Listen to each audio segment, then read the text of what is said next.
గత ప్రభుత్వం రాష్ట్ర ఆర్థిక వ్యవస్థను చిన్నాభిన్నం చేసి వ్యవస్థలన్నింటినీ ధ్వంసం చేసింది. ఉద్యోగులకు నెల నెల జీతాలు కూడా ఇవ్వలేని దుస్థితికి రాష్ట్రాన్ని దిగజార్చింది. కానీ ఇందిరమ్మ ప్రభుత్వం అధికారంలోకి వచ్చిన తర్వాత ఆర్థిక క్రమశిక్షణతో అడుగులు వేస్తుంది. ఇప్పటి వరకు ఉద్యోగులకు సంబంధించి సుమారు 6,146 కోట్ల రూపాయల పెండింగ్ బిల్లులను మా ప్రభుత్వం క్లియర్ చేసింది.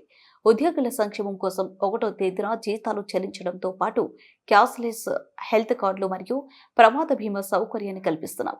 అన్ని వ్యవస్థలను ఇబ్బందులు నెట్టి నేడు మొసలి కన్నీరు కారుస్తున్న వారిని రాష్ట్ర ప్రజలు ఎవరు నమ్మరు. ఉప ముఖ్యమంత్రి భట్టి విక్రమార్క ఉద్యోగస్తులు కూడా నెల నెల జీతాలు ఇవ్వకుండా వాళ్ళ ఫైనాన్షియల్ ప్లాన్ కూడా చిన్నాభిన్నం చేస్తే ఈ రోజు మేము ఎంతో నిక్కచ్చిగా ఆర్థిక క్రమశిక్షణతో సాధ్యమైనంత వరకు వీటన్నింటినీ సరిచేస్తూనే ఉద్యోగస్తులకు మొదటి నెల జీతాలు ఇస్తూనే వాళ్ళకి కావాల్సినటువంటి క్యాష్లెస్ హెల్త్ కార్డుని ఇస్తూనే ప్రమాదవశాత్తు ఏదైనా జరిగితే చేసేటువంటి ఈ స్కీమ్ ని కూడా తీసుకొని వస్తూ ఈరోజు రాష్ట్రంలో ఉన్నటువంటి ఉద్యోగస్తుల కోసం ఎవరైనా ఆలోచన చేస్తున్నారంటే ఇందిరమ్మ ప్రభుత్వం, ప్రజా ప్రభుత్వం, ఈ ప్రభుత్వమే చేస్తుంది తప్ప మీరు చేయలేదు. మీరు ఈరోజు అన్ని పెండింగ్ పెట్టి వాళ్ళకి కావాల్సిన ఇబ్బందులను పెట్టి ఈరోజు మొసలి కన్నీరు గారుస్తూ ఉద్యోగస్తుల కోసం మీరున్నారు అని అంటే ఎవరు ప్రజలు నమ్మే పరిస్థితులు లేరు అధ్యక్షుడు.